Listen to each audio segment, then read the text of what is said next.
I love games. I love games. And I love games too.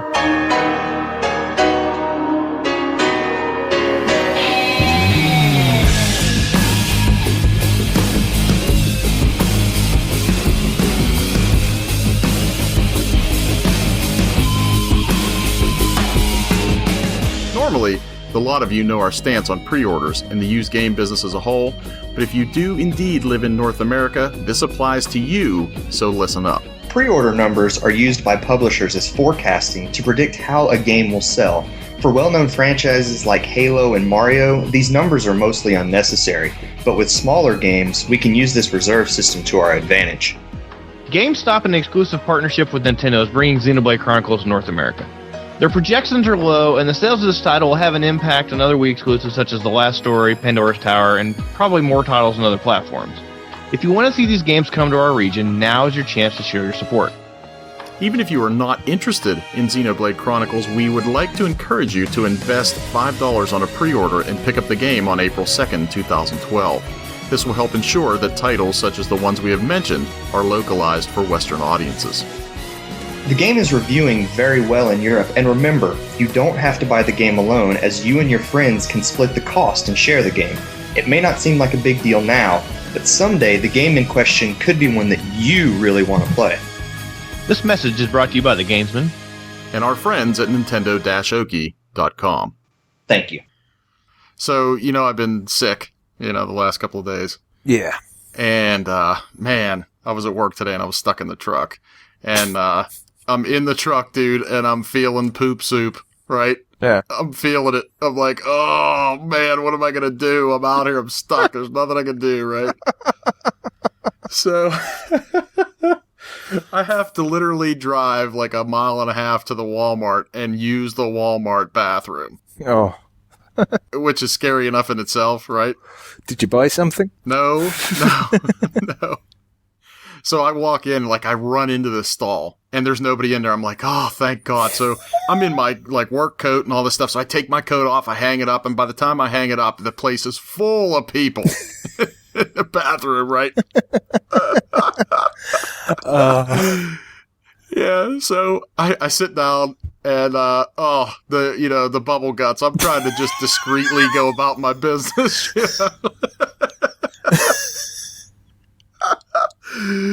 Like I said, discreetly, I'm trying, right? And it's hard, man. It's hard. Like everything in me just wants to just release the Kraken. You know what I'm saying? And finally, I get halfway, and I'm like, oh, I'm still feeling it. And so I gotta sit back down. And then somebody comes in the stall next to me talking on a phone. So I'm sitting there thinking, okay, not only are my bubble guts being heard by all these people in here, it's being heard by some random person out in the world somewhere. Okay?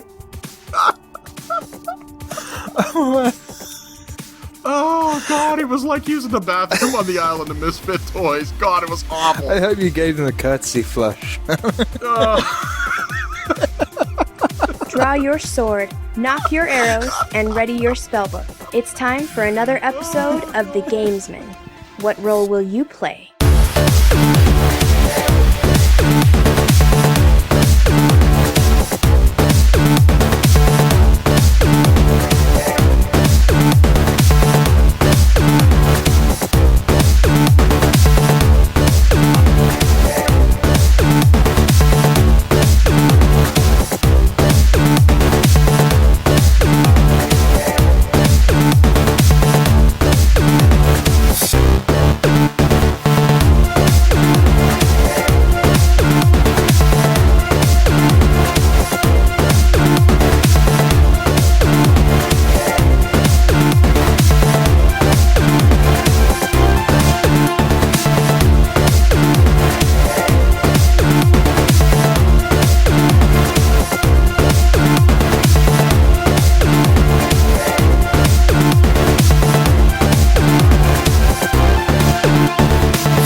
Greetings, guys, gals, and guildies. Welcome to episode 70 of The Gamesmen. I am Steve Conger, also known as JSS Lyfeliek on basically every gaming service imaginable, and I will be assuming the role of your host with the most intestinal trouble, actually. Oh, man. I have been sick. But making me feel a little better is Mr. Dan Knappman. Hardly Dan. How are you? I am brilliant. That's my opinion. Obviously, others may vary. But no, I'm doing good. What's new, man? Not a huge amount, really. Still in deepest, darkest Devon. Still playing video games and talking crap on the internet. And fresh from the pub, right? Yeah. That's the way I like you. That's the way I like you. Yeah. You know, I was sick. You know, obviously, we've been talking about. Dude, this intestinal virus has whooped my ass. Jeez. I'm telling you, my wife had it last week. Yeah. She had cramping and stuff. Like, she was buckled over for like 3 days, man. And I was lucky I didn't have that. But I still had like lower back pain. Like, it was not pain, but it was tight in my legs, you know? Yeah. That whole area, just like I said, in turmoil, man. And like Sunday night, I started to get chills, and then my fever hit like 102. Then I called off. I really, and I don't know why I try not to call off. I don't know why I care, but I called off for 2 days, and then I was off, and it was rough. And I didn't want to eat anything at all. And you know, after a while, I started forcing myself to have some pretzels and stuff like that. But Healthy. yeah, it was the only thing. And it wasn't the fact of keeping it down. It's just, you know, I wanted to have something of substance, but man, just had no real desire. And I could tell I was getting better on Wednesday when I twisted my upper body and my back cracked the whole way up, man. Oof. Oh, yeah, it felt so good. I was so excited, but man, still the intestinal thing is kind of hanging around. I picked up some probiotics today to try to get some good enzymes in there. They do such a great job. Yeah. Sorry. Man. They do nothing at all. I mean, everybody's telling me that's what I need, so I'm going to try it and see how it works. But I don't know. I got to do something, man. That's the only part that isn't going away. So is that rotten gut, old bubble gut. Loads of soup. Same in as out. Yeah. Wedding soup. Yeah. Oh, no. Yeah, so just, you know, fluids and stuff and back to work, and I hate it. I just actually put a tweet up not too long ago that said, the funny thing is, after calling off for a few days sick, then you go back to work, you feel like you need a vacation. You know, because you've had time off, but it doesn't feel like time off at all, man. It kind of feels the same, though, when you've had a vacation. You go back to work and you're like, I need a vacation. Or is that just me? I don't know. No, it's not I'm just a you. lazy bastard. Well, that's fine. Hey, I got a fix, and I was thinking I should probably update folks from the last show.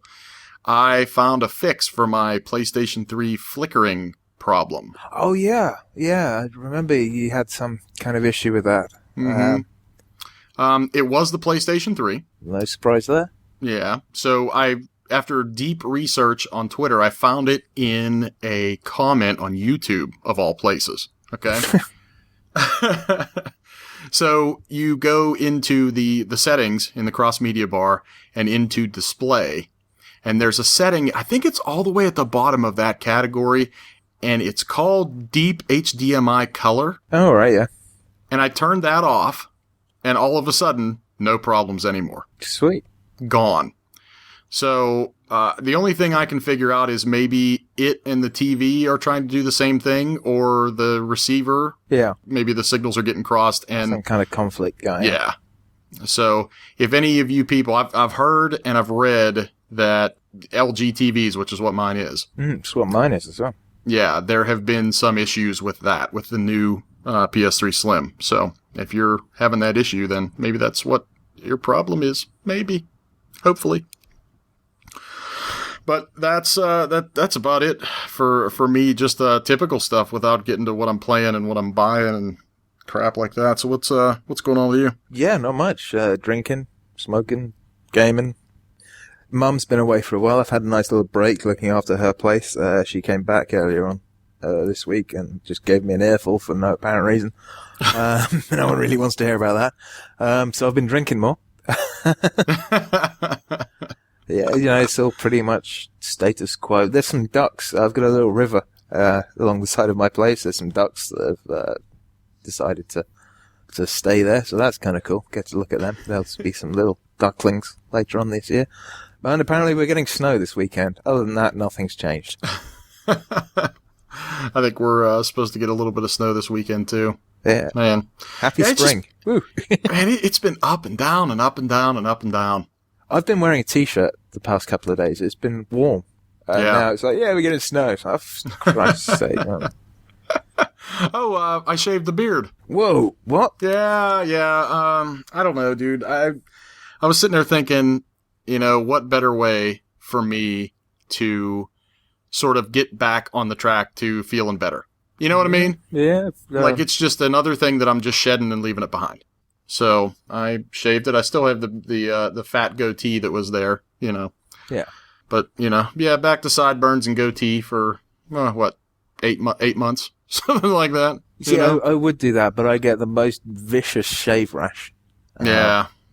It bleeds when I don't cut myself, but my face just bleeds. So it's like... What about an electric razor? Yeah, electric razor does the same thing. Does the same thing. What about like that Nair stuff? Never tried that on my face. I've never tried that anywhere. Well, I mean, it's for women's legs, pretty much. Yeah. You know what I mean? But is that meant to be put on the face? I don't know. I mean, I wouldn't get it in your eyes. Well, no, I don't have hairy eyes, so that's kind of lucky. No, I'm guessing, it's nature's way of telling me that I'm supposed to have a beard. Nah, maybe. You might be right. Might be right. So, I'll keep my beard. It keeps me warm in winter. So, it's all good. Oh, well, let's get into a little bit of what is taking up all of our time lately.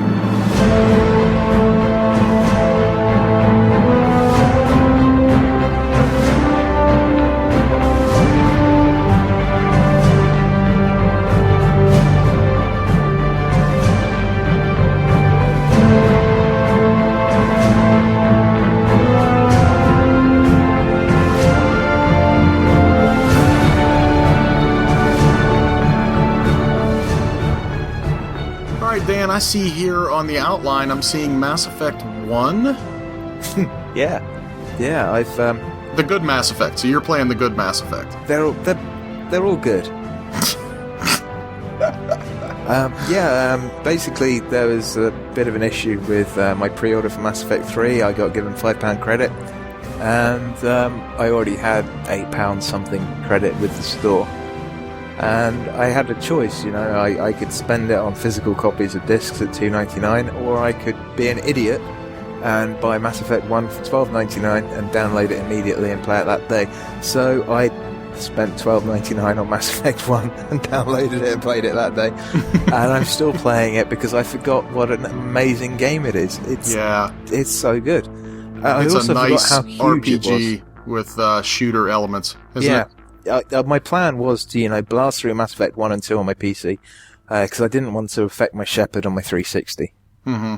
And just to, get back into the whole universe of Mass Effect, and completely forgetting how big Mass Effect 1 is, and how awesome it is, and I don't want to miss a single thing. On my fourth playthrough, I'm still like, there's stuff I missed out on all of those playthroughs. There's still worlds I haven't scanned. There's still worlds I haven't landed on and shot stuff. So I think this might be an ongoing thing and probably keep me going for the next few months. I'm determined to do everything on this playthrough. I forget how much I miss and I know everybody says I'm crazy, but I miss how convoluted it was to try to change out augments to your weapons and stuff like that. You know what I mean? Like, I miss how menu-driven it was. I miss breaking things down into Omnigel. Yeah. You know what I mean? I miss the inventory management. I miss all that stuff. I really do. You see, the thing is, on the because I only ever played it on the 360 before, the subtle changes on the PC version, some of them aren't so good, others are brilliant. Like using the scroll wheel to change weapons, that's awesome, and it can also use a key to go to a specific weapon. Yeah. But the old terminal hacking on the 360, I seem to remember it used both the analog sticks. I could be wrong on that. I can't remember.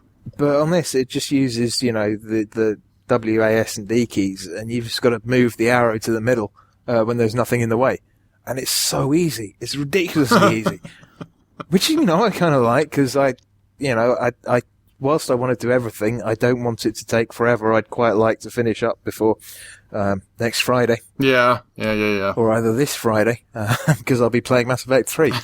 That's not going to happen. No. But I love the Mass Effect universe so much. It's so rich. BioWare, they've always made rich worlds that feel full of lore. And Mass Effect, it's a beautiful, beautiful game. It really is. Especially on the PC version. My rig can just about run it on full settings, and it looks so much nicer. Well, I'm going to tell you right now, what I don't miss is the elevators. They're quicker on the PC version. Are they? Yes. Oh, well, good. And then that's kind of awesome. Then you have all of the positives without barely any of the negatives. If you can pick it up for $2.99 on physical disc, or even $12.99 as a digital download, I think you can get it on Origin for £9.99. It's worth it. If you can get it on physical for $5-6, and you've only ever played it on the console and you've got a PC that can run it, get the PC version. It's brilliant. It really is. I think back to Mass Effect 1, and I gotta think right now that the old doctors, Mazaika and Zeshik, they gotta be just reeling, man. They gotta be ruining the day that they got in bed with Electronic Arts. I don't know. I mean, we're gonna talk about that a little bit later, and I know you don't really agree with me too much, but I just have a slightly differing point of view, I guess. Yeah, I guess so. I don't know. But I don't know. I miss the days of Mass Effect 1. I really don't want to be that guy. Yeah. But you are that guy. I kind of am, but I don't know, not really. I miss it when it was an RPG is what I miss. Yeah. Or actually an RPG first and foremost. So, yeah. But, so speaking of RPG and sort of kind of not RPG, I mean, it is and it isn't. My life has been completely eaten by Kingdoms of Amalur Reckoning. Completely eaten? Yeah. I mean, aside from the last 3 days, Yeah. And, I didn't even have the strength to lift the controller, but when I did, that's what I played. Man, I'm at, let's see, 45, 50 hours now. Okay. So, yeah, I'm playing this like a Paragon Destiny right now, and it's sort of like battle mage of sorts. So right now, I think it required, and I have a little bit more than this, like 38 points in like in magic and in might. So in warrior and mage. With that Destiny unlocked, I get like 50% of my damage taken. I get that equal amount converted as mana, and I get it back. So it almost pays me now to take the hit, So I'm not blocking as much, which kind of breaks the game a little bit. But also elemental resistance, I'm getting like a damage dealing bonus. But the coolest thing is that blink teleport. And I think you get that a couple of Destinies earlier than that. But it replaces the dodge roll. Instead of rolling the dodge now, I'm just slightly teleporting a short distance. And you can almost teleport through guys too, which is kind of cool. But man, there is no doubt that the combat is the star of the show in this game. No doubt at all. And everybody's been saying it. It's no surprise, really. Yeah. But the thing that's bugging me a little bit about that is the skill trees are like a little vanilla, I guess. Like early on, you get the like a shock ball. Like you get like a shock projectile, right? Yeah. It's like a ball of lightning. But everybody gets a ball of lightning, And that's the thing that where I think it's kind of missing, and that's what the MMO is going to correct. But right now, this School of Magic, while you can customize, you can kind of be a necromancer, or you could be, like a staff damage dealer or a chakram damage dealer or something like that, which those are the two primary weapons that I'm using now. There's not really much in the way of diversity in attacks and spells and stuff. So if you're going to be a necromancer, the only way you can be a necromancer is if you get the summon Fair Gorta, which is like summoning a skeleton. You know what I mean? Yeah. That's the only thing that you can ever summon. You can strengthen it and things like that, but you can't like say, well, I want to summon this or I want to summon that. it's not the way it works. Like, Yeah. so I'm an elementalist, I'm more like an elementalist, warrior, whatever. It's weird. Yeah. Not as personal as I would like it, so the depth really isn't there. But I will say this is the reason I don't play MMOs. I get sucked in, man, and this is a single-player MMO. Yeah. That's exactly what it is. I have about 25 quests open right now. Between faction and side and tasks and stuff like that. I've completed 96 already. Jeez. Huh? I'll bet you I have another 10, 15 hours to finish the game, probably. I'm trying to get it done before Mass Effect if I can, but I really don't want to sacrifice side quest. I mean, I can, but I don't want to. Yeah. You want to get your value for money out of the thing. Yeah, I do. I mean, but I am. I'm banging it out. But the thing I don't get is that everybody's saying that it's too easy, and it is kind of easy, but there have been difficulty spikes that I got to, and if I would have been on hard, I would have been pissed off. And it is actually, it's kind of nice. I'm kind of liking just breezing through it as a nice sort of action RPG in order to get ready for like a big game. Yeah. It's a nice getting romp. the story, having fun as a warm up to Mass Effect 3. Now that's the funny thing. The story, I mean, the story's not so great. It's okay. It's all right. But the thing that really killed me was 45 hours in. Is this the Z word? Zombies. Really? Zombies? Really? Like, I know, like, necromancers can summon zombies and stuff, but there's no master around these guys. These guys just pop up in their dragon swords and stuff like that. And I'm like, really? You already had shamblings and you had skeletons and stuff. Isn't that enough? Yeah. But, I don't know, dude. There's some sort of memory leak in this game. Oh. I'm playing it on the 360, and I don't know if it's a memory leak or not. I was playing last night, and the A button, which is the button pretty much that prompts you to do everything, become completely unresponsive. I would have to, instead of just tapping the button on something, I would have to hold it in order for it to recognize it. And completely fine on other games. Yeah, completely fine on other games. So it's definitely not the controller.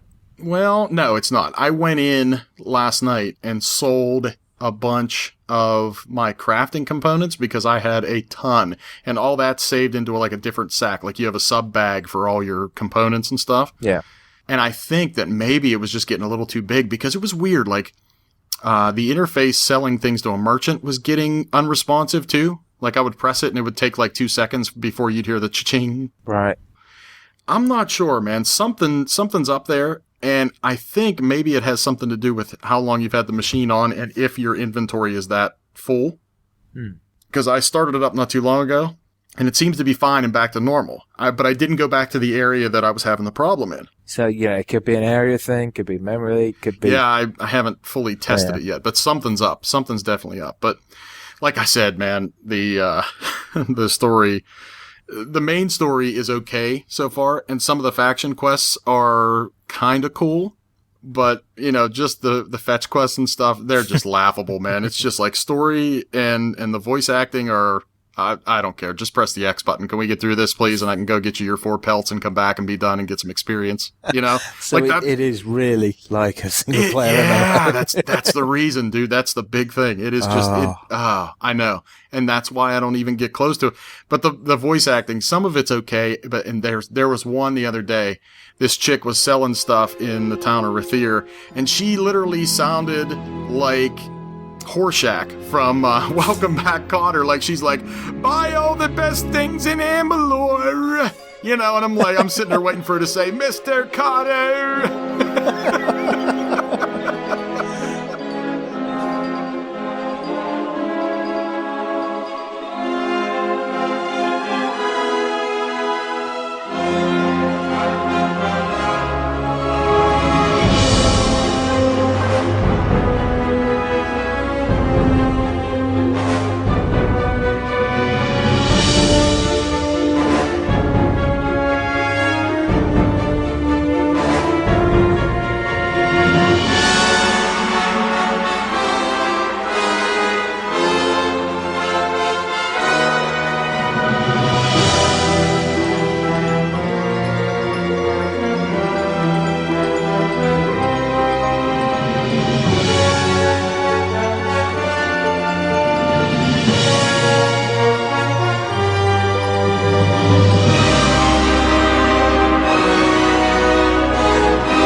Bit of Resident Evil Revelations as well, I see.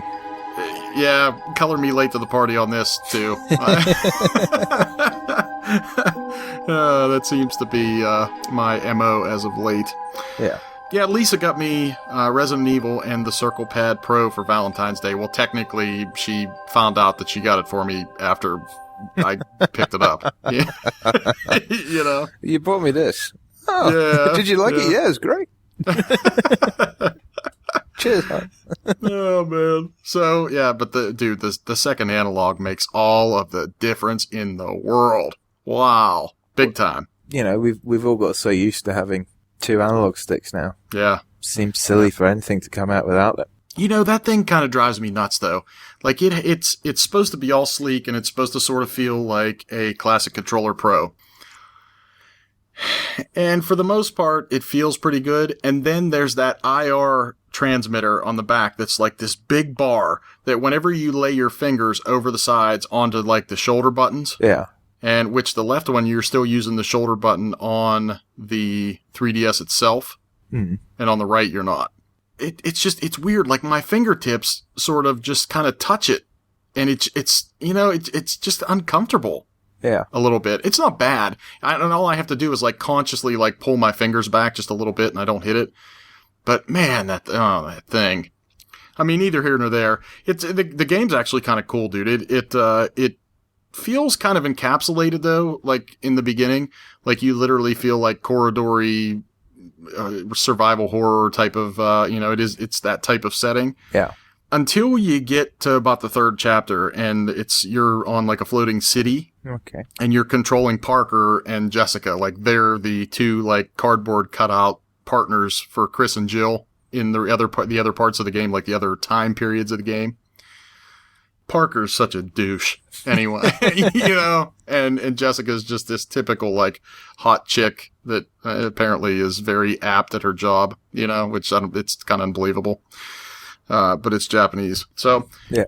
It's kind of cool. Like, even though it's pretty still, you know, like, narrow corridors in that 3rd chapter where you play as Parker, it just feels so good. They empower you. They give you lots of ammo. They give you a shotgun. They give you a machine gun, a handgun. They give you plenty of grenades, and you just feel like a badass. And all you're doing is gunning down leapers the whole time. You know, it just feels so good. It almost feels like an arcade coin op sort of light gun experience. You know. Cool. It feels so good. You just keep popping them off. And that's where I'm at right now. And the game is really, like, picking up.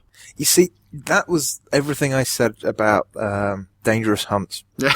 It was so much fun just shooting all these animals. And everyone was like, dude, you're a redneck. Oh, it's real fun, man. You should try it. You say, yeah, it's a blast. Yeah. Where are my teeth at? Dude, the worst part was going into GameStop to get that Circle Pad Pro because that's the only place you can get it over here. Yeah. I feel so dirty every time I walk into GameStop. I'm telling you, like, I walk in there and they say, howdy, partner. No, they say, do you have our card? You know, our rewards card? No. Did you know that you could save on used games? I'm like, I don't buy used games or sell any of my games. Do you know you get a magazine? I'm like, you know, I don't care. I have the internet. Yeah, can I just buy something? Is there something wrong with buying something? But it's weird. It's almost like, remember on Sesame Street, that little Muppet that used to have the trench coat on, and he'd, like, walk up to you, or walk up to, like, another one of the Sesame Streeters, and he'd say, psst, hey, over here. No, we didn't have drug dealers on our Sesame Street. No, like he said, can I interest you in the letter P? You know, like, he'd open up his trench coat. That's exactly what I feel like every time I go in there. Do you want some E? Yeah. God, it's awful. Oh, these game stores, dude. We got some Japanese games here. Like, jeez. Yeah, it's kind of like that going into game over here, only they're losing money hand over fist.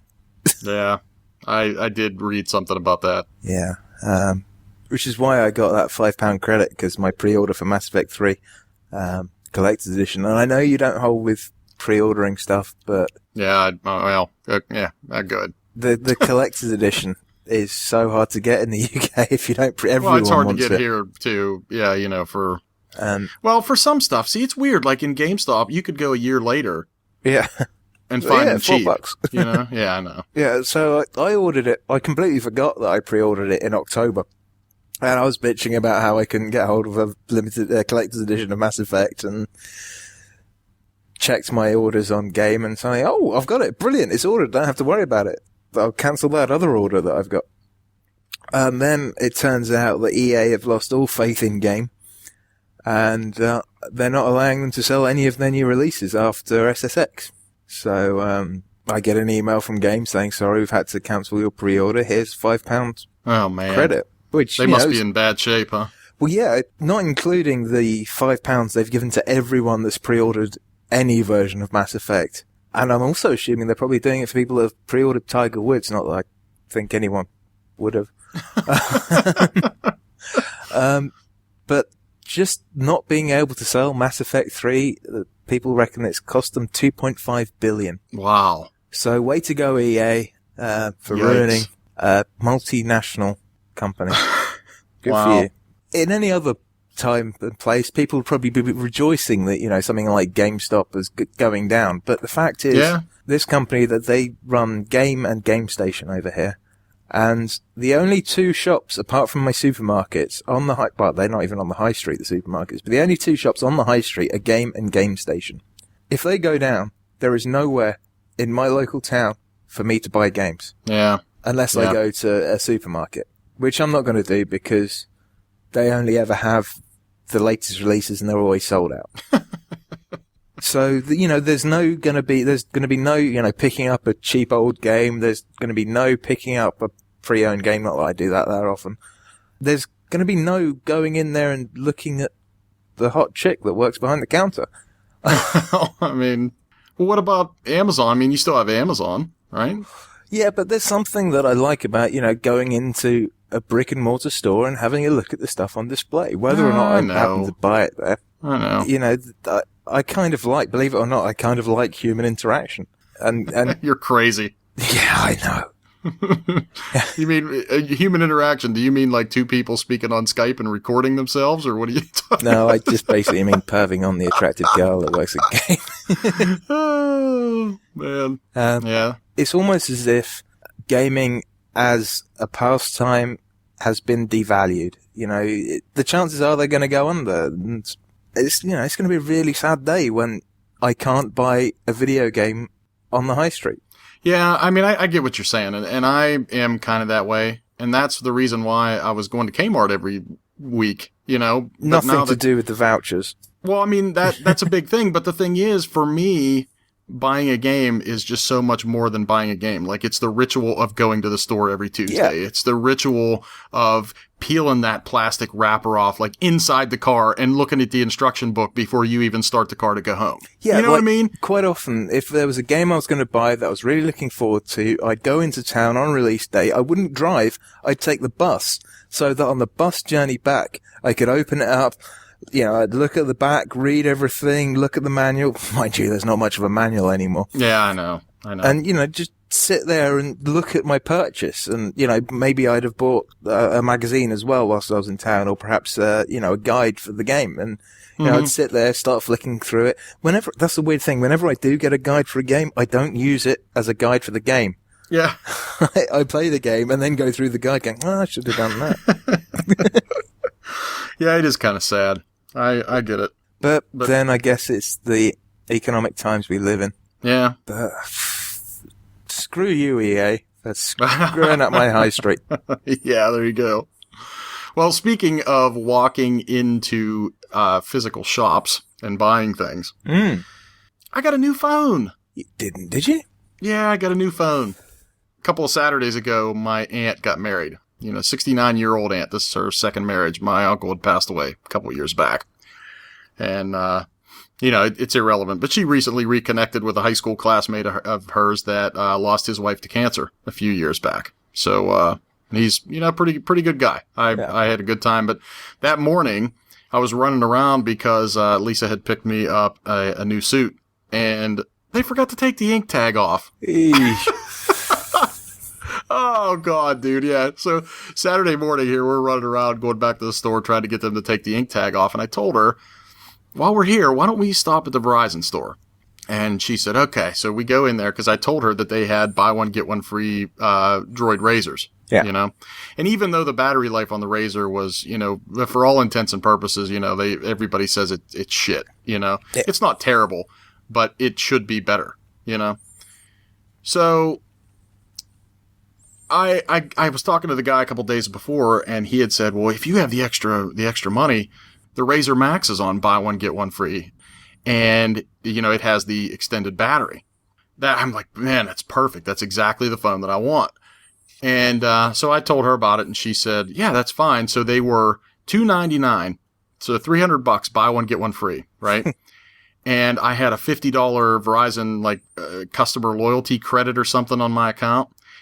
It was awesome, man. Like, I walked in, I'm fully expecting, I'm like, 2 phones for $250. This is going to be great. Yeah. So I go in, and by the way, they want to be an Apple store so bad that it's disgusting. Like, they log you into the store on a Samsung Galaxy Tab and get you into a queue, you know, to be helped and stuff. Oh, do they have their own geniuses? Yeah, supposedly. I mean, they're not geniuses, believe me, but Yeah. Sorry, clerks. Yeah. Anyway. You know, the girl's starting to take care of us, and she says, now, wait a minute, your wife has a credit on her line, too, plus another discount.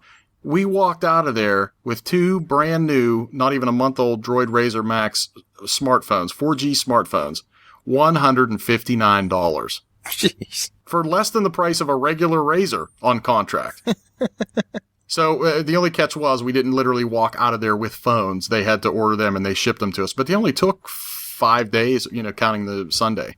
That's pretty good going, man. So I've been using that for a while, and it is awesome. And recently I've seen our buddy McLovin. I was in touch with him. He had a guy that wanted to trade his iPhone 4S for a Razr MAXX, and I told him to do it. You know, don't even think about it. You shouldn't even be talking to me right now. Like, you should be trying to get in touch with that guy. And Yoda just bought one. He ended up getting one.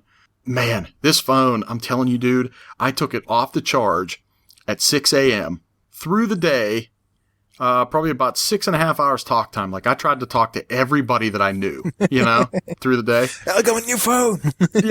Yeah, because I'm trying to put this thing through the ringer, you know. And that's while I'm talking 4G. When I had it, I was surfing, I was doing Twitter, I was that the day messaging. that you wanted to try out Google Plus video yeah, chat? that was the day we did our Google Plus video voice chat, which was kind of awesome for a minute, you know. Yeah, it worked really well. Yeah. Whilst you had 4G. Yeah. It seems like it kind of drops when you don't. Yeah. So, but that, and then about 3.5 hours of standby, and then when I was home, the rest of the time was on Wi-Fi, and, you know, the rest of the night. And finally at 10:30 at night, that battery went to 5%. That is awesome. It is incredible, dude. And here, like, it's a 1.2 gigahertz dual core. Yeah. And I'm coming from an original Droid, which over there you could probably compare it to the Motorola Milestone, I want to say. Okay. 600 megahertz processor that was like underclocked to 550, right? And I think 512 megs of RAM or something like that. And this one has a gig. And man, Gingerbread just rocks. I gotta say that I think Android has the best phones on the market. Definitely. I mean, well, you know, a few months ago I upgraded to my HTC. Yeah. And a friend of mine came round in between the last show, and she had the 4S, and it felt horrible to use in comparison. Yeah. It wasn't as responsive. The screen was smaller. Okay, it had more pixels and looked nicer, but it didn't work so well. And my phone's, you know, it's actually got a slower processor. It's got more RAM, but Android seems to use the resources much more efficiently. So, you know, I'm so glad I decided not to spend the extra £99 to get a 4S. Yeah. And got my HTC Sensation XL with Beats Audio. The name actually goes on longer than that, but I can't remember the letters and numbers. It's a stupidly long name. But the battery life on it's shocking. Is it? But I've got 3 batteries. See? So it's not much of an issue. Well, see, that's the thing. Like the original Razr had a 1780 milliamp hour battery, I want to say. And my original Droid had a 1400 milliamp. So, I'm going from a 1400 milliamp to this thing with a 3300 milliamp hour battery. Jeez. We bought two, OtterBox commuter cases, and they're really nice. The OtterBox stuff's great, man. I downloaded, have you tried, Iris yet? I tried it earlier on this evening on a friend of mine's Motorola Zoom, and I don't think it works so well with an English accent. No, it worked fine for me, and with an American accent, I guess, but I've researched it a lot, and apparently it's actually bringing up more useful information than Siri does. I'll have to give it a go. It might just be my friend's got a Devonshire accent. Could be. The great thing with mine was I knew battery life was going to be an issue on it. So I ordered a separate mains charger that came with two batteries. And it turns out the mains charger had quite a critical fault. And if you tried to charge your phone from the USB socket on it, it would go bang, which it did, but it didn't affect my phone or the batteries. And there was a product recall. I thought, well, I only bought it for the batteries. I'm not going to care about it. There was a product recall. They didn't recall it. They said they were going to send me out a new one. Turned out they couldn't. They sent me back my £20. So I got two free batteries. That's not too bad. Yeah, that is not too bad at all. The stock battery is something like a 1600 milliamp battery, and these two are 1900. So they're not the greatest batteries ever. But hell, three batteries keeps me going all day. Yeah, quite happily. Free and free. Yeah, exactly. I love phones. They're brilliant. Yeah. Yeah, I'm really digging this thing. I mean, it's cool because widgets they work better for me now, more fluid. I mean, because I was still on Froyo, I was still on frozen yogurt, back then. And man, it is such a blessing, and you don't realize how bad you have it until. I can't wait for my ICS update. I know, that's what I'm waiting for too. Yeah. I really am. But as much as I can't wait, it runs really solid on Gingerbread. The only thing is that Verizon bloatware.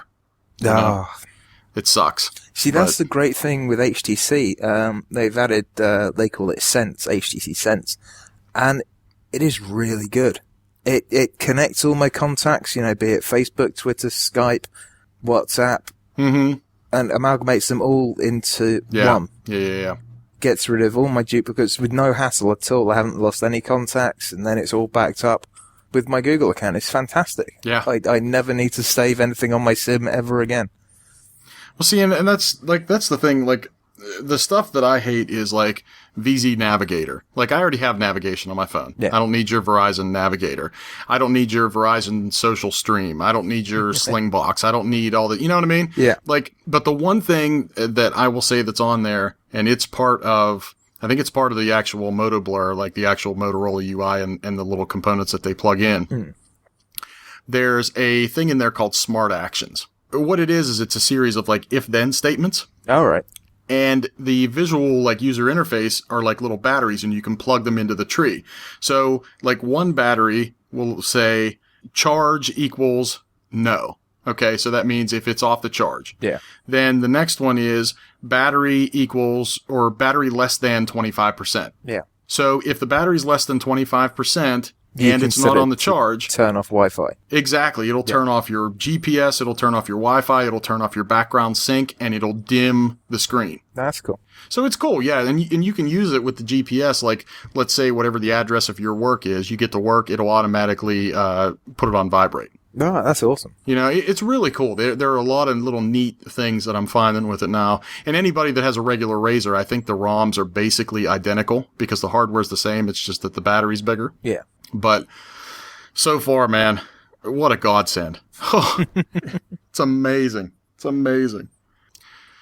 All right, man. Well, why don't we just get into this listener RPG? Sounds like a plan.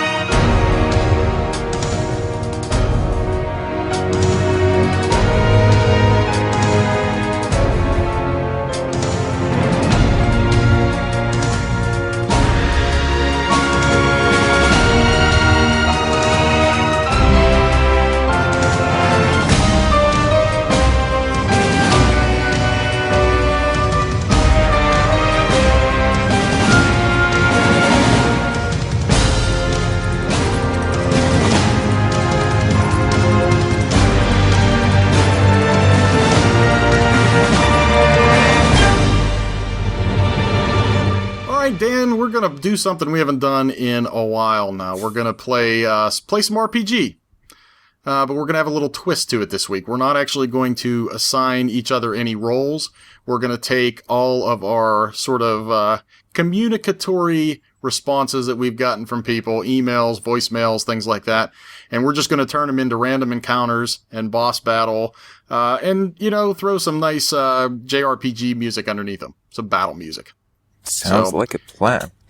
For those of you that don't know, RPG is generally a segment where we take a few random encounters and a boss battle, we assign roles, and everybody plays out those roles in order to level up and defeat the boss. So, Dan, you're up first, brother. Go ahead. Okay, this is random encounter number 1 from Skullduggerer, and it's called Through Primrose-Tinted Glasses. He says, "What's up, G-Men? Questions. Number 1. Is Steve podcasting with sweaty knackers?" No, but this intestinal bug has given me clam ass. I mean, how do you want me to respond to that? I don't know. Yeah, let's just skip on to number 2. Console overlap. With a console that matters looking like it's in Q1 of 2013, what do you feel will be our time to invest? I don't know what console you're talking about, but the console that matters comes out this fall, and it's called the Wii U. Oh, God, no. Okay? Now listen, hear me out. Hear me out. There is actually a method to what I'm going to say here. So, if the PlayStation 4 is indeed as far off as Sony's leading us on to believe that it is, yeah, the Wii U will have more in parity with the PlayStation 3 than the next Xbox, okay? Mm-hmm. So that makes the first year of software on whatever this next Xbox is going to be, it's going to be lame. It's going to be the equivalent of Perfect Dark Zero or up-res PlayStation 2 games this gen. I'm telling you, it's going to be a bunch of games that are on the PlayStation 3 and on the Wii U, and they're going to be up-resed and maybe retextured a little bit for whatever the next Xbox is. I think the first year, if that timeline falls in place, I think the first year of the Xbox is not even good. The next Xbox is not even going to be worth owning one. I don't know, man. I'm thinking, towards Christmas 2013, there's going to be some COD fans that are going to be wanting to buy that game. Yeah. There will be some decent games coming out later on in that year, and it might be worth having a look closer towards Christmas. I don't imagine there'll be anything close to a price drop, but there might be some good bundles out there. Could be worth having a look. I'd probably wait until January 2014 myself. I think you're right. Winter, Christmas sales, everyone's got a bit of extra cash, hopefully, as Christmas presents. That's what I'm asking for. And if I have the cash, that's when I'll be buying it.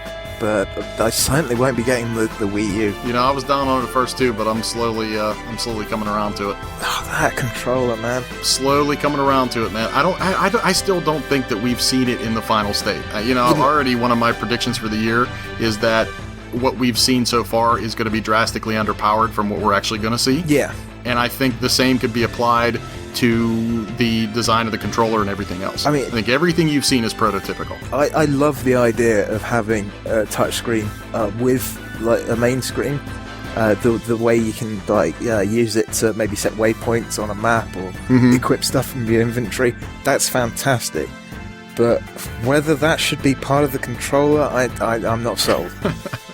I don't have a problem with it. I had a controller keyboard for Phantasy Star Online for the GameCube, so it was. Yeah, well, no, it's a great idea. I just think that buying a new controller, it's not going to be cheap. Yeah, I don't know. I mean, they have some things to prove, and who's to say that the thing's not going to be $350 with 2 of those packed in? So. Yeah, if it's that kind of price, then I probably will be quite tempted. Yeah. Because the stuff that it opens up that you could do with that controller is awesome. Kind of cool. Yeah, from watching videos to, interacting with your character. Fantastic idea. Yeah. Brilliant. But I guess point 3. Square Enix and Final Fantasy. A franchise beyond repair? Discuss. We kind of went back and forth about this the last show, obviously, with the, what is killing the JRPG. And, yeah. Like I said, I don't think it's beyond repair. I think that, the actual design teams, the Final Fantasy design teams, come up with fantastic battle systems, and that, at the core, is what Final Fantasy is about. Yeah. It's just that the pieces that kind of surround it, they just don't get it. And I think that, like we talked about last week, dual development at the same time. You know, not even North American, but Western. Yeah, yeah. We're getting 2 games that you guys are lucky enough to get. We're going to get The Last Story, and we're getting Xenoblade Chronicles coming up this year. And, you know, most of the voice acting is Cockney accent and things like that, you know, but I'm fine with that. I'm fine with that. Yeah, I don't think Final Fantasy is a franchise beyond repair at all. I'm really enjoying 13 too. Yeah, I haven't played much of it, admittedly. Mass Effect has kind of taken over again. Yeah. But every time I play it, I've got a big grin. You know, the voice acting isn't grating on me. The music is absolutely fine for me. The game's brilliant. There's no way it's beyond repair. Yeah, I agree with that. Okay, and he goes on number 4 of 5, so we're nearly there. You have a free hit on any gaming personality, and the Wolfman will clean up. Who's the mark? Chobot, man. Bitch, please. Yeah. Oh, please. You know what? If Olivia Munn was still on Attack of the Show, it'd be her. I hated that bitch. I wanted to ninja kick that bitch. Oh, I could not stand her. She was so full of herself all the time, you know? But, yeah, that's who it'd be for me. How about you? Does Kotick count as a personality? It's pretty bad that I didn't go there first, yeah. Because, him. It's his fault games have gone up in price. It's his fault we keep getting the same old Call of Duty over and over again. Yep. Yeah. Hell, I don't care if the Wolfman isn't clear. If I see him, I'm going to punch him. You better not come to Devon, Kotick. Okay, and on to number 5. Dark Souls and Skyrim have opened my eyes to Sword and Shield RPGs. What games have led you down a different path in gaming? That's a fantastic thing, too. Yeah. Especially the first part about the JRPG that opened your eyes. I like that. For me, and it's not down I guess maybe it is down a different path, Modern Warfare 3. Yeah. Yeah, it really changed you things for me. that, didn't you? I liked it a lot. And I think that maybe it has changed me from just despising what Call of Duty is to just enjoying the Infinity Ward Call of Duties. For me, it's Counter-Strike. Before Counter-Strike, I never played first-person shooters. I absolutely sucked at them. And one day, years back, a friend of mine took me into Internet Cafe. They had a gaming room upstairs, and he said, "Play this game, I think you'll like it." He paid for me, we were there for 2 hours, and I kicked ass, man. It was my first time playing PC games for years, and I was like, keyboard and mouse, I'm used to a controller, man. Yeah. Now, this was back, when the Dreamcast was out. Yeah. So, that's 12, 13 years ago, roughly? Yeah, I mean, 99 and later. Yeah, and I'm there, mouse in hand, grimy keyboard that countless overweight, sweaty men have been playing Counter-Strike with. The keys aren't really as responsive as they should have been. The mouse is grimy as anything. It still had a ball in it, and I started playing this game, and suddenly I realised that I'm the only person left on my team, and it turns out that the only person left on the other team is this really good German bloke, and I managed to kill him, and I had a blast, I started off sucking, and by the end of those 2 hours, I was doing really rather well for a noob. Yeah. And that's kind of what started me playing first-person shooters. Anyway, he signs off, Love and Sloppy Stuff, Skullduggerer. Well, sir, that sounds to me like a level up. Man. Yeah, that felt pretty good. That's been a long time. Yeah. That's been a long time. Still not playing any roles, but it still feels good to get a little random encounter under your belt. Yeah. So, all right, Dan, random encounter number 2 comes from Mr. Pete Red Dog, and it reads as follows. Hello, gents. What I'm excited about. Whilst not an RPG, have you seen any reviews for Wargame European Escalation? I mean, 316 separate units? That's mind-blowing. We've come some way from Command & Conquer, n'est-ce pas? So, go ahead and respond to that. I'm defaulting to you on this email because RTS is not my speciality. Well, I haven't seen anything about this game. But I know someone that has, and he's been playing it quite a bit, and that's Bobby Ironhammer's Gooding. He told me that he got a early review copy of it, and they said what it was, and I said it sounds right up your street, and he said, yeah, it does, but don't judge a book by its cover. He then went to play it, and he's loving it. It sounds like it's a fantastic game. Honestly, I can't comment from it myself. I haven't looked at it, haven't seen anything about it, because my rig won't run it. So I don't want to piss myself off by looking at it and going, I can't play that. But it will run it, but not very well. So with that many units, I mean, Bobby, as long as it's intricate and it's an RTS, Bobby's digging it. I know that. Yeah. I mean, I'd love to give it a go. He told me about lining up a load of desert camo panzers, and it looked really pretty, so it sounds awesome. But I'm sorry, I don't know much about it. All right, Dan, a little bit of bonus XP. Well, I can get something back here. What Mr. Pete is pissed off about. Civilization 5, the downloadable content that's coming pretty soon here. Yeah. 9 new civilizations. He says, I mean, how different are they really going to be? And they are reintroducing espionage into it, which all the previous Civ games have had from the off.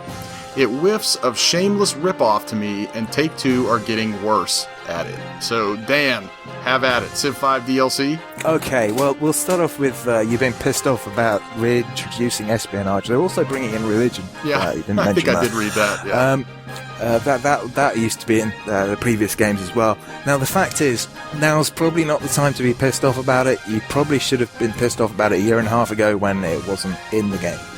Now they're just putting it back in because people want it. But there's a load more to it than just that. There's 27 new units, 13 new buildings, 9 new wonders, the 9 new civilizations. I'm kind of interested in some of that. We've got the Celts. They're going to be mental. Brilliant. The Dutch, probably a bit high. And Carthage. Fantastic. There's new types of city-states. There's mercantile and religious city-states, so you get more bonuses and missions from them. There's also new scenarios, including a medieval period, the fall of Rome, and the oh-so-cool-sounding Empires of the Skies, a Victorian science fiction scenario. So there's a lot more to it than just that little bit. And let's face it, if you don't like it, you don't have to buy it. Well, my head is still spinning from what the hell you even just said. But let me pose this. How is this any different from Blizzard, say, splitting up a popular RTS into 3 pieces? When it comes with Blizzard doing that, it's storylines. The first part was the Terran storyline. The next part, I believe, is going to be Zerg or whatever it is. I can't remember.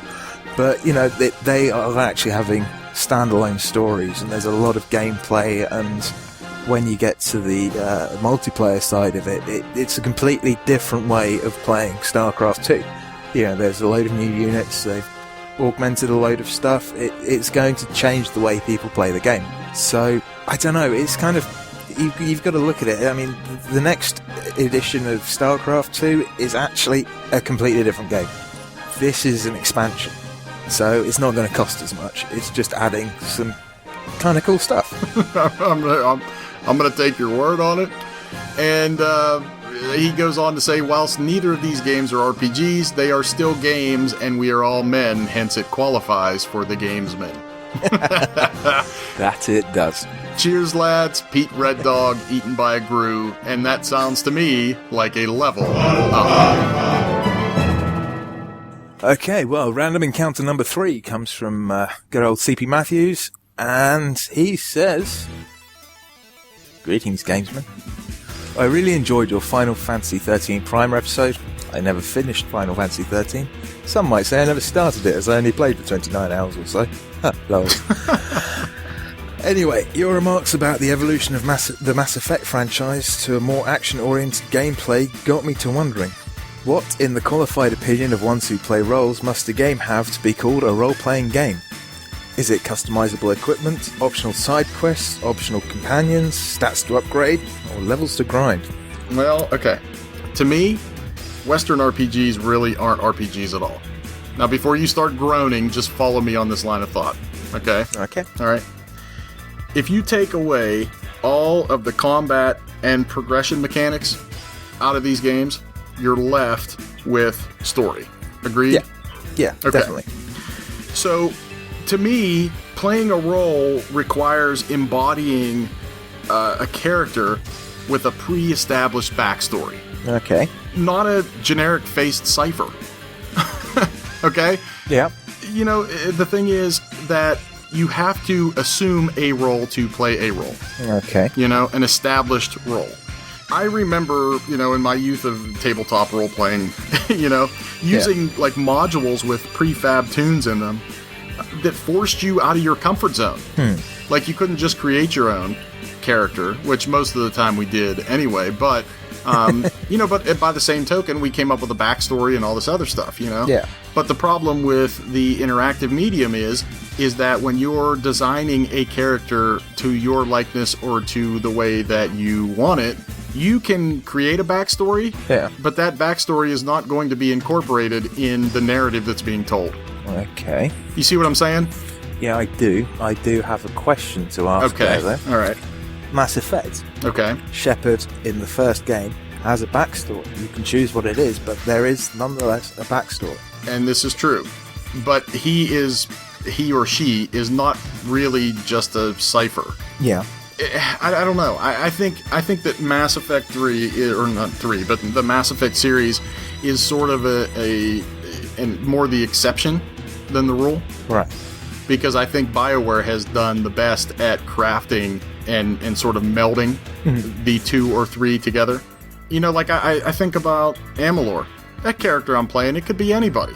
And because of the fact it can be anybody, inside the house that I own, there's a mirror that I can change my appearance and all that other crap. You know what I mean? It doesn't even have to be the same character by the time you finish the game. Fallout New Vegas, your character has a backstory. Okay. I know because I got the collector's edition and there's a little he does. comic. He does have a backstory. Yeah. And I agree with you there 100%. He does have a backstory, and you are playing that role of that character. That's surely an RPG that's Western. It is an RPG and it is Western. Yeah. All right. So you're getting me a little bit. What about action RPGs? Just Cause. I believe there's a backstory there. I don't even know if I consider Just Cause an action RPG. Well, okay. I don't know. I mean, there are so many games that you could actually almost put it in the RPG genre. Well, yeah. Even some racing games. F1 2012. Okay, you are a generic cipher, but you know, you're a rookie racer. You start off as a rookie racer, you level up, you get better equipment for your car. Not maybe yourself, but it's kind of got elements of RPG-ness. And that sort of brings me to my next point, but I'm going to let you finish the next actual piece of the email. Yeah, which actually goes on quite nicely. He goes on to say, what about the annual installment of any of the EA Sports games? Are you not playing the role of owner, GM, head coach for your vaunted Steelers every time you donate $60 to EA? So what is it, oh wise ones, that makes a game a role-playing game? So Steelers, apparently that's aimed toward me. Yeah, I thought it might be. It certainly wasn't me. I'm like, Steelers, Sheffield? I don't know. So here, this is the kind of the point that I want to get to, is the fact that I honestly think that role-playing game is an outdated title and concept. Yeah. Because as I'm playing Assassin's Creed, I'm playing the role of Ezio Auditore di Firenze, right? Yeah.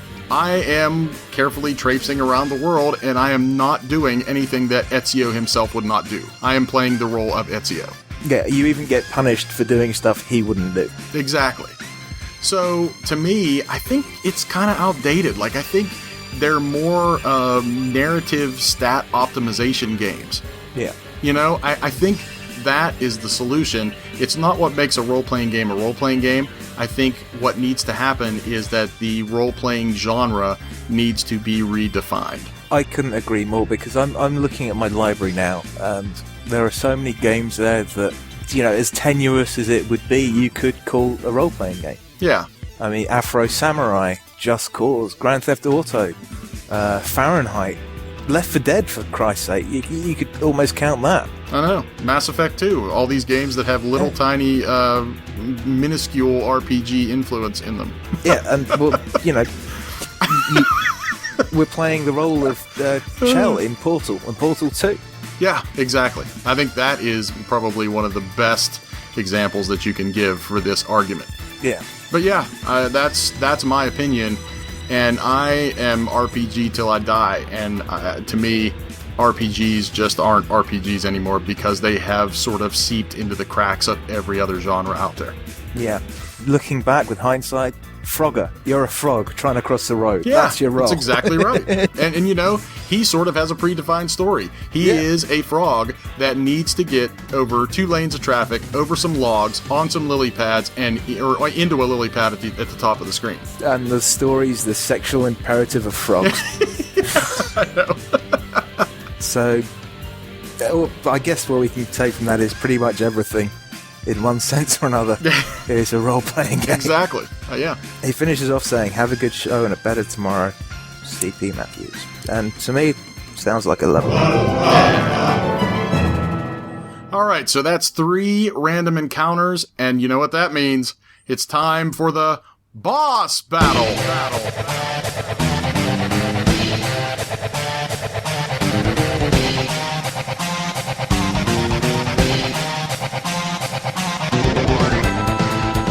Alright, the boss battle is for both of us, and it is entitled Mass Effect 3, and it comes from Greg DeLacy, Mr. Murphy's Law. Hey, Gamesmen, it's Murphy's Law here. Just touching base, wanted to talk to you about EA. So, recently, it was kind of discovered that EA has plans for, I guess it wasn't so much recently, by the way, I should probably put that in a quote, retail sites didn't have the information on what the N7 Collector's Edition included, which is an exclusive character unlock and mission to unlock that character in Mass Effect 3. And on day 1, it's going to be available, and it'll be available to purchase for anybody that buys the regular copy of the game. Whether you pre-ordered it or not, it will cost you $10, or you could have gotten it via your Collector's Edition, which you would have had to pay $20 for. So, my thoughts. What do you guys think about EA kind of, very stealthily increasing the base price of their game to $70? Because let's face it, to play the full Mass Effect 3 experience now, it is going to cost you a minimum of $70. Personally, I think it's really shady. I think this is a bullshit move. It is not even close to the same thing as a season pass. Season passes, we all know, you buy the game new and they give you a passcode to play online or do something like that. This is, you buy the game new, you still have to pay an extra $10 to unlock content that is there from day 1 and is important, and a crucial part of the Mass Effect experience is getting your crew members, and they are keeping one of those crew members from you unless you pay them $10.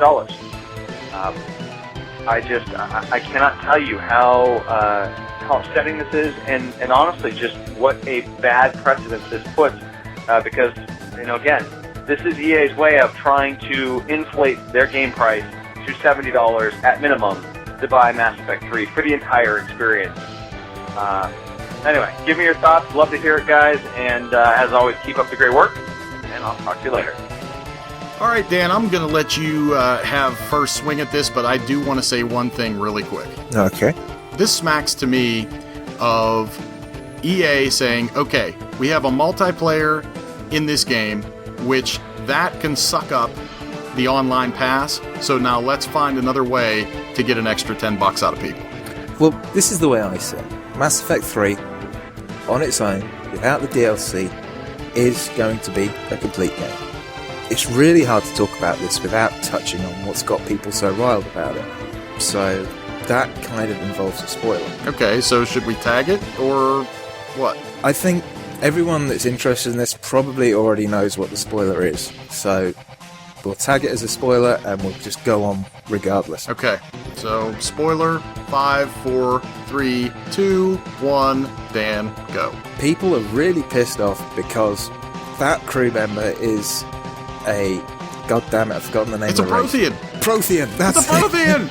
It's one of the forebearers. It's one of the extinct races. Yes, and people are assuming that because it's DLC, it's the only Prothean. The chances are it probably isn't the only Prothean. It just happens that you can have one in your crew.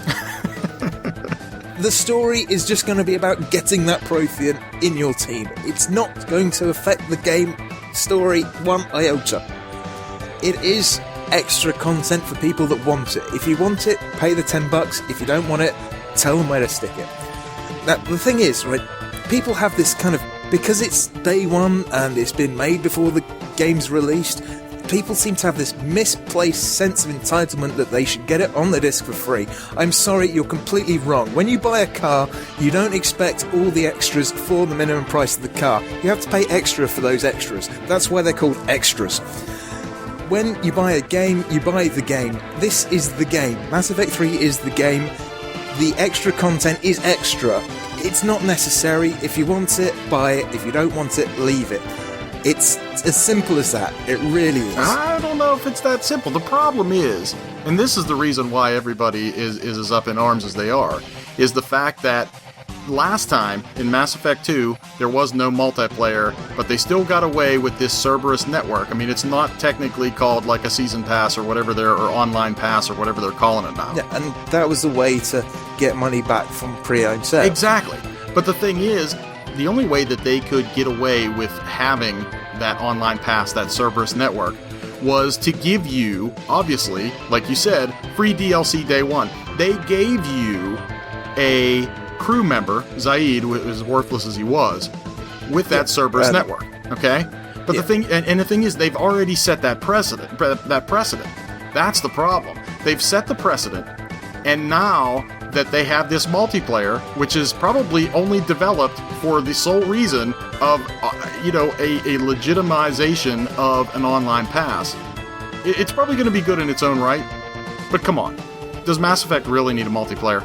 Really? No, I couldn't care less about the multiplayer. Exactly. And you know what? I like Mass Effect so much that even if I wasn't already getting the collector's edition, I would pay the $10 to get that bit. But the thing is, if you actually want the complete Mass Effect experience and to get all the DLC, it's going to cost you a lot more than $70. Because there's all those figures that you can buy. And that's the other thing. The other thing is that EA is whoring Mass Effect out like they never have before. I'm absolutely fine with people pissed off about that. The DLC, I don't think, is the issue. There's a bigger issue here. There's the keyboard, the mouse mat, the bag. They all come with DLC. Now, there as a thank you for buying the product, admittedly. But if you actually want everything, it's going to cost you several $100s. But see, EA is really, and I don't even want to say beginning, but they're overstepping their bounds. And I know that this isn't exactly the same thing, but look at what they did with Amalur. They held out specific story, like DLC, like not story stuff, but single-player quest DLC that was gated behind this online pass, which it's not even an online game, but you have to be online to redeem that code.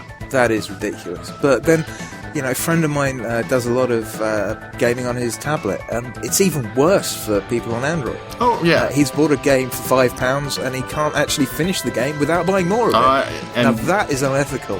That is verging on almost illegal, in my point of view. That's a trend you're going to see increase, too. $10 for a character? Okay, it might be a bit expensive, but I honestly don't think... there was the press release from BioWare stating that this DLC was made during the downtime between bug fixing and certification with Microsoft and Sony, which can take up to about 3 months, which is strange because you'd think they'd use that time to sort out the PC version rather than making everyone wait for it. But that's another point completely. This was made by a separate team during that downtime to avoid laying people off. I don't have a problem with that. I don't have a problem with people not having to look for work tomorrow morning, especially in this economic climate. If people can have a job from getting, doing some DLC, fine. Have the money. If people want to buy it, let them buy it, let them make some money out of it and keep people employed. And I agree with you 100%, but I am not entirely convinced that that is truth. If it turns out, it all depends at the end of the day, the size of the download, doesn't it? Yeah. If it turns out that download is a few kilobytes and it's an unlock code, then I'm going to be angry, and I think everyone should be angry. If it actually turns out that it's a sizable chunk for a download, and, that is in there, and, it's a proper download, then I think it's fair enough. Well, but the thing is, there better be a sizable chunk of story that comes with it, too. I mean, there better be a pretty lengthy mission, because let's face it, that paper-thin crap that they passed off with Zaid as a story for him was garbage. Oh, yeah, it's not going to be... I don't think it's going to be much bigger than the Zaid DLC. I really don't. Well, to me, and we're going to get into this, because the killing blow for the boss battle is a little bit of discussion of the Mass Effect 3 demo. Man, BioWare, they ought to thank their lucky stars that I am still invested in the narrative. Because they are slowly losing me. They have slowly lost me from Mass Effect 2 on. And this is kind of no different. So let me go over just a couple of the positives and the negatives that I came out with from the demo, and stop me and do whatever as I go. Okay? Okay. Positives. The game looks incredible visually. Yeah. As long as nothing gets too close to the camera. I think it is showing the age of current gen technology. Yeah. The user interface is even more super clean than before. Yeah. It's great. Like, I can't get over how good it looks. Now, part of that could be me going from a 1080i TV to a 1080p TV. It could be, similar things for me. I was on a tiny old screen for Mass Effect 2, and now I'm on my 32-inch 1080p screen. Yeah. Yep. Arm's reach in front of me. So, yeah, but I'll find out when I play Mass Effect 2. Either way, it looks super clean. Yeah. Mark Meer seems to be a bit more dynamic as male Shepard this time around. It does, doesn't it? There's some kind of, almost emotion creeping through there. Yep. And my last one, the sound effects are amazing. Yeah, it does sound good. I'm going to be plugging in my extra sound for that game. Okay, are you ready for my negatives? No, but hit me. Okay, my negatives. The soundtrack is uninspired, at least what I heard of it, and it's way more John Williams than Jack Wall. I am so disappointed that Jack Wall is not a part of this project, and you can really hear it in the music. I didn't really notice that. I was so invested in what was going on. The music for me just kind of added atmosphere. It sounds so much more Star Warsy to me. What? Is that a bad thing? I love Star Wars. I don't know. Not when it's supposed to be Blade Runner. It's not really supposed to be Blade Runner either, though, is it? But I mean, that's the. It's supposed to be Mass Effect. It is, but the Blade Runner is that sort of. That's the soundtrack. That Blade Runner is so much more dark to me. I don't know. It feels seedier. And... To me, that soundtrack makes Mass Effect seedier for me, like the way that you would think it would be. Yeah. The camera is zoomed in way too tight on Shepard. Way tighter than it was before. Has to be. I didn't notice that. Oh. I was just looking around going, I can't wait to play this. I would probably notice that now you've mentioned it. Cheers. Well, yeah. I mean, try it again and look, because you can't see his lower body move, and his upper body really doesn't move, so he feels like a mobile turret. Isn't that what he kind of is, but it's like you can't really even see him animate at all. No. Now, I mean, I don't know. This could all be old code, but the thing is, this is what I'm seeing. How do character models get worse? I guess they're really kind of pushing the hardware now, aren't they? So all that stuff in the distance that looks really great has got to have some kind of negative effect somewhere else. I mean, my Shepard looks awful in that demo. I mean, I hope they really clean him up. I don't know, man. I mean, the thing is, create your own character models. They rarely ever look as if they fit in the universe. Yeah. But the difference between, like, Anderson and Shepard is jarring. Like, I think Anderson looks pretty good. Throughout the entire series, I've never really been one for bothering too much about creating my own character. Mm-hmm. Because for me, it's not how the character looks, it's everything that happens to the character. Yeah. Especially more so with things like Dragon Age. Once you got the helmet on, you can't see the character's face anyway. So, what's the point? So I tend to use the stock male... my Shepard is the stock male Shepard. And he looks fine. Yeah. He really does. The last thing I had were animations are sort of inconsistent. Some of them appear really fluid, and others just look rigid and stiff, man. Mm. And I'm hoping that part of that is code. Yeah. Man, it's conjecture at the moment, isn't it? Yeah, I mean, You've got to wait till, what, Tuesday? it remains to be seen. And the thing is, I'm buying it either way because I'm so invested in it at this point. Yeah, you've got to find out what happens. I know. But I gotta say, like I said earlier, Zeshuk and Mozaika, they gotta be ruined the day they ever got in bed with Electronic Arts. I don't know, they've probably got fairly healthy pay packets. Well, yeah, and I get that, but man, the creativity's still there, but the creative license to promote and to do things that, the way that you used to be able to, it's bad when I would assume that you long for the days of Microsoft Game Studios. That has to be pretty bad. Yeah. So, but the thing is, in this day and age, security there's something to be said for security, I guess. Yeah, so there's a hell of a lot to be said for it.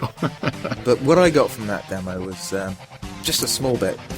The emotions that it kind of made me feel in that, 15 minutes? 10, 15 minutes of playing this. I didn't play the multiplayer, I must admit. That was fantastic. That kid and the thing with the guns and it was awesome. It was brilliant. It's taken all my will not to play the demo over and over and over again because I just can't wait for Friday. So much so that I bought Mass Effect 1 on the PC and I've started playing through it again. See, I didn't get that emotional connection. I didn't get that way. I don't know, perhaps I'm just soppy, but I was just like, I was getting close to tears at parts of it. It was like, in Terminator 2 with the lava in the hand and the thumb. It kind of got me like, I loved that demo. It was fantastic. All right, well, that sounds to me like the boss is down.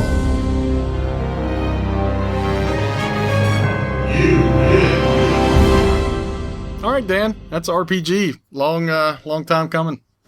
Yeah. Yeah, it's been a while. Oh, man. Yeah, it's been too long. All right, well, let's get this done, man. Let's get out of here. What about shout-outs? Yeah, I've got one. It's a charity. You can catch them on Twitter, raspberry_pi, and they are making, I hope to get my hands on one soon. Which is PI, right? Yeah, PI, as in the number. They are making what is quite possibly the cheapest personal computer available. It's very small. It's not much bigger than a credit card. It has 256 megs of RAM. It's got an ARM chip on that. Can't remember the speed of it. And it runs a version of Fedora. And it's going to be on sale for something like £21.60. Wow. The idea behind it is to get kids to kind of more deprived schools where they don't have so much cash so that everyone can have a computer and learn how to program rather than just learn how to, type and use Word and crap like that. Because let's face it, that's easy. We need more programmers, especially in England. But there's, more to it than that. Obviously, there's, selling it to people in the third world, getting them access to the internet so they can get decent prices for their crops, what have you. Yeah.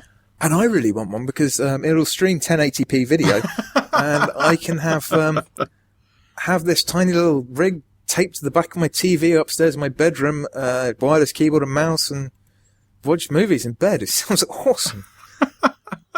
So yeah, I'm hoping to get hands on one of those soon. You guys should check them out. Follow them on Twitter. It's at raspberry_pi.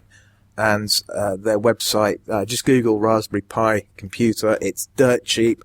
I believe you can pick it up in the States for around about $30. And it's well worth having a look at. Even if you just want to Google TV in your bedroom. It's brilliant. And the things you can use it for, people are talking about you being able to plug it into your existing PC and use it as a quick upgrade. So, you've suddenly got another processor and a bit more RAM. Yeah. The things you can use this for, well, I don't know. No one's really thought about everything it could be used for. You could possibly daisy chain a load of them together and make a supercomputer. You might be able to. I not wonder. Much money at all. That'd be kind of neat. So, it's well worth checking out. And, yeah, I'm getting one. Cool. Brilliant. Raspberry_pi. Yeah. Okay, cool. I'm going to check that out. What about you, Steve? Well, for me, I got a shout out, like I mentioned before, Dave, Mr. McLovin. He sold his PlayStation 3. So he sent me a text message and asked me if I wanted some stuff, and I said, well, yeah, sure. So he ended up sending me a PlayStation 3 Blu-ray remote, a wireless headset, and as a bonus, the GameCube copy of the Zelda collection thing with Ocarina of Time and Majora's Mask and the original Zelda and Zelda 2 and stuff on it. So Fantastic. Yeah, really cool. So thank you very much, dude. And Zerum Wing with his PS3. Hell, what? Which is my old PS3. Cool, man. So I want to shout him out. I met him and his girlfriend for lunch, which is nerdy girlfriend for the win, you know. So he is Zerum Wing, all one word, ZEIRAMWING, all one word on PSN. So add him. But I sold it to him for $50. And since I had an extra headset now, I put a headset in. I had Uncharted 3, the sealed copy that came with my new bundle, 30 days of PlayStation Plus, and my old PlayStation 3, obviously, for $50. Your old broken PlayStation 3. No, I fixed it. So, every 3 months you'll have to take it apart. But we played some Uncharted 3 multiplayer the other day, some co-op, and had a good time. So yeah, other than that, I got a bunch of shout-outs, man. All the contributors who contributed for RPG this evening. Yeah, definitely. So, thank you very much. A new YouTube commenter, StealthSuit07. So thanks for the nice comments, dude. Appreciate it. And obviously you'll be listening to this on YouTube, I guess. Hopefully. Yeah. And, as usual, the old dependable VGHub.net, which now, there's a couple new ones there. You have One Life to Play. You got A Gamer, Airborne Gamer, the BGM Show, which has kind of been off for a while, I think. The Gamer's Blog. You got Gaming for the Elderly, which obviously we love Gate. Yeah. The Grumbler. Quite often. Yeah. We got Iron Hammers, obviously. Yeah. Dan. Yeah. I think I've heard of that. Yeah. Lousy at Gaming, the Lag Guys and Gals. Not Actual Game Footage. The Outcast Gamers, the Play Vault, pushstart.co.uk, Theme Xbox, and then the Veteran Gamers, man. I tell you what, Velocity Gamers Hub, there's a bunch of good content there now, isn't there? It's like all your gaming needs in one place. Yeah. So, I guess when you're shouting out VG Hub, you're also shouting out Duke Scath, who kind of takes care of that. Yeah. So, yeah. So, all right, Dan, what about Web for the week to come? Well, you can catch me every Sunday over on Iron Hammers. Actually, twitch.tv/Iron Hammers. We do the weekly PC gaming show at around about 10 o'clock GMT, although that'll be BST when that changes. Other than that, I'm Hardlydan on Xbox Live, PSN if I ever get a PS3, Twitter, Raptor, Steam. I was going to say Steam. Come on. Hardlydan. Although I won't be on any of those because I'm playing Mass Effect. So. And what about you, Steve? Where can people get hold of you? Well, for me, it hasn't been as of late, but, PSN ID, Gamertag, which I've been spending all my time on playing Kingdoms of Amalur. Twitter, Steam, Skype, whatever. Toilet. It's all. Yep, the nearest toilet, JSSLIFELIKE, pretty much everywhere. Dan, don't forget the iTunes reviews. Oh, we love those iTunes reviews. Yes. Give us your reviews. And obviously YouTube. It'd be nice as well. Yeah. Yeah, I'd love to see you at youtube.com/thegamesmanrpg. And also, we want more voicemails. Call the RPG hotline at 412-267-RPG1. And obviously, that's only if you're in the States. If you're over in the UK, don't call that because it's going to cost you some money. Yeah. Unless you're being a douche around a friend's house and want to rack up their phone bill. Then by all means, call. What about the email address, Dan? Well, you can email us at thegamesmanrpg@gmail.com, and our Twitter account is at thegamesmanrpg. All right, kids, that's going to do it for this episode, number 70 of The Gamesmen. So thank you, Dan. I had a blast. It's been a pleasure. Nice to catch up with you again. And, on behalf of Mr. Hardlydan, I am Lyfeliek. We are The Gamesmen, and until next time, we ask... What role will you play?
So you remember, me telling you about the whole Walmart bathroom thing?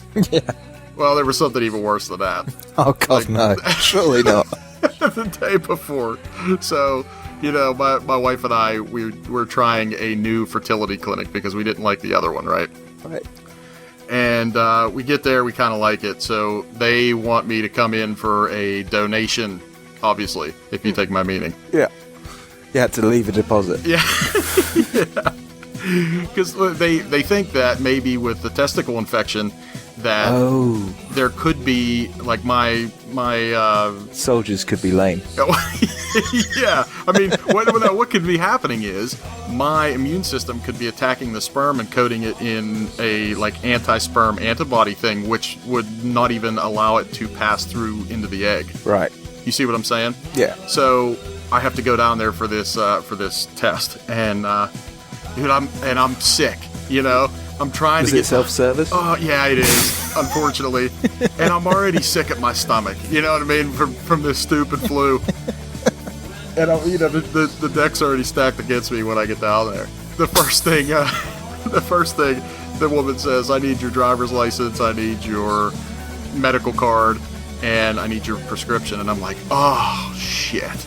I left the prescription in the truck. And Lisa, because of like a bone contusion, she's wearing a boot. Yeah. So she had to hobble back in because I told her I gotta go to the bathroom. So I'm running over to the bathroom. Like, this is all I've done is run to bathrooms for the past half a week. She gets back, I get back, and the woman calls me back there.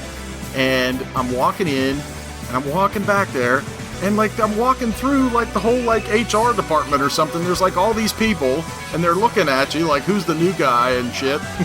And he's gonna go and jack off in that room. Yeah, and the nurse, she's like this, the loudest nurse ever. She's like, here's your specimen cup. So everybody's looking. Then they walk me back like through the lab into this adjoining room. And that's like the collection room. It's like this wedge-shaped room with two doors, and it's like filled with like 1980s school furniture. I thought you were going to say 1980s porn. No, I mean, that probably would have been better. But, all there were some mags, which was fine. You know what I mean? Yeah.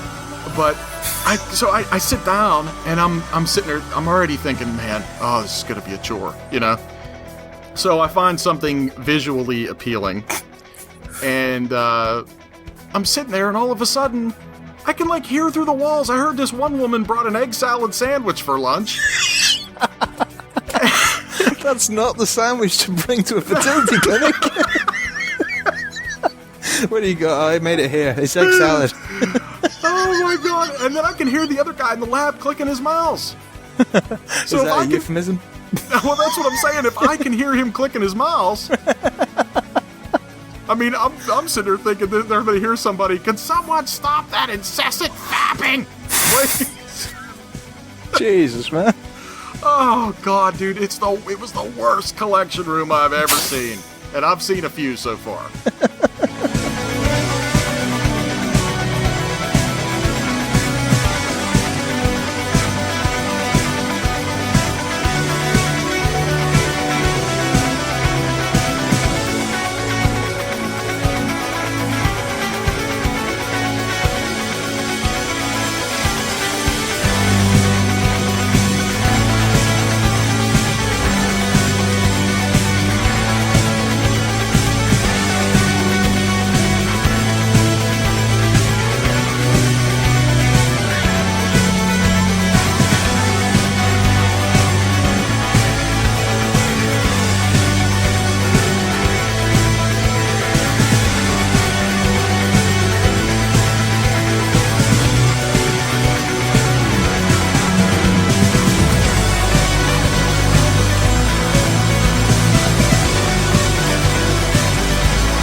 is not fully satisfied with this podcast, please return any portions for a full refund. So you can run and tell that, homeboy.